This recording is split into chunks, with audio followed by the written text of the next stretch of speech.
చేసిన ఎఫ్ఐఆర్ తప్పుల తడకగా ఉంది. ప్రభుత్వ ఆదేశాల మేరకు సంబంధించడం లేదని అంశాలను ఇరికించారు. రాష్ట్ర ప్రభుత్వం రాజకీయ వేధింపుల కోసం ఈ కేసును వాడుకోవాలని చూస్తున్న న్యాయస్థానాలపై, దేశ న్యాయ వ్యవస్థపై మాకు పూర్తి నమ్మకం ఉంది.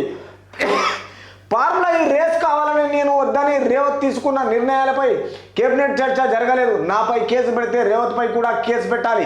ఇక్కడ ఫార్ములా ఈ రేస్ రద్దు వల్ల 600 కోట్ల నష్టం జరిగిందని గుర్తించాలి.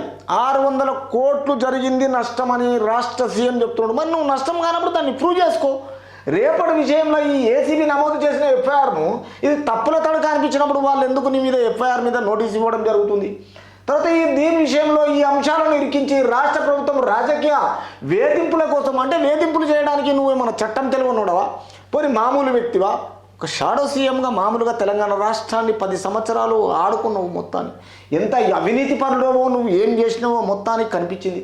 ఈ విషయానికి వస్తే న్యాయస్థానాలు, దేశ వ్యవస్థపై మాకు పూర్తి నమ్మకం ఉంటుంది. అందరిని నెత్తిలెత్తుకుంటే నోటికి అద్దుబద్దు లేదంటే నరం నిర్ణయానికి ఏమవుతుందంటే క్లియర్గా నమ్మకం ఉంటుంది అంటది. ఫార్ములా ఈ రేస్ కావాలని వద్దని రేవత్ తీసుకున్న నిర్ణయాలపై కేబినెట్లో చర్చ జరగలేదంటూ. చర్చ జరిగిన జరగకున్న చట్టము తన పని తను చేసుకుంటుంది. నువ్వు చేసిన నమ్మకం నీకుంటే నువ్వు ఏమి కాదు. కానీ చట్టంలో దొరికిన తర్వాత నాపై కేసు పెడితే రేవత్ పై కింద పెట్టాలి. రేవత్ పై కింద నువ్వు పెట్టు, నీపై ఆయన పెడతారు. ఎవరు తప్పు చేస్తే వాళ్ళు పెట్టి కేసు పెట్టుండి, ఉన్నదేముందాడా? నాపై కేసు పెడితే రేవత్ కూడా పెట్టాలి. పెట్టి చూడు తెలుస్తుంది. ఇక్కడ ఫార్ములా ఈ రేసు వద్ద 600 కోట్లు నష్టం జరిగిందని ప్రజలకు ఎట్లా తెలియాలి? ఆయన మీద ఈయన మీద కేసు పెట్టి తెలంగాణ రాష్ట్రంలో అధికార పార్టీ ప్రతిపక్షంలో కేసు పెడతాంటారు. రైతు సెల్ఫ్ డిక్లరేషన్ ఇవ్వడం ఎందుకు? రైతులు సెల్ఫ్ డిక్లరేషన్ ఇవ్వడం ఎందుకు? రైతు భరోసా పెట్టుబడి సాయానికి పెట్టే కోతలతో రైతుల్లో తిరుగుబాటు వస్తుంది. రైతులను మోసగించే ఏకైక ఉద్దేశంతోనే రైతు భరోసాను కుదించే ప్రయత్నం చేస్తున్నారు. గతంలో ఎక్కడ లేని విధంగా పంటల సాగుపై సెల్ఫ్ డిక్లరేషన్ ఇవ్వాలనే అంశాన్ని రైతులపై రుద్దించేందుకు రాష్ట్ర ప్రభుత్వం ప్రయత్నం చేస్తుంది.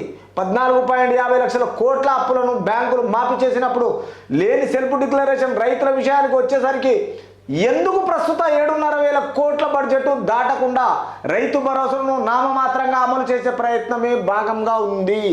అంటే ఈ విషయానికి వస్తే ఇక్కడ రైతు భరోసా పెట్టుబడడానికి ఇది మోసం చేసే ఏకైక ఉద్దేశంతో గతంలో ఎక్కడ లేని విధంగా ఈ పంటల సాగుపై సెల్ఫ్ డిక్లరేషన్ ఇవ్వాలనే రైతులపై 14.50 లక్షల కోట్ల అప్పులను బ్యాంకులు మాఫీ చేసినప్పుడు సెల్ఫ్ డిక్లరేషను ఈ విషయానికి వచ్చేసరికి ప్రస్తుతం సీఎం 7.5 కోట్ల బడ్జెట్ దాటకుండా ఈ రైతు భరోసా నామమాత్రంగా అమలు చేసే ప్రయత్నంలో భాగమే ఇది అని అంటున్నారు.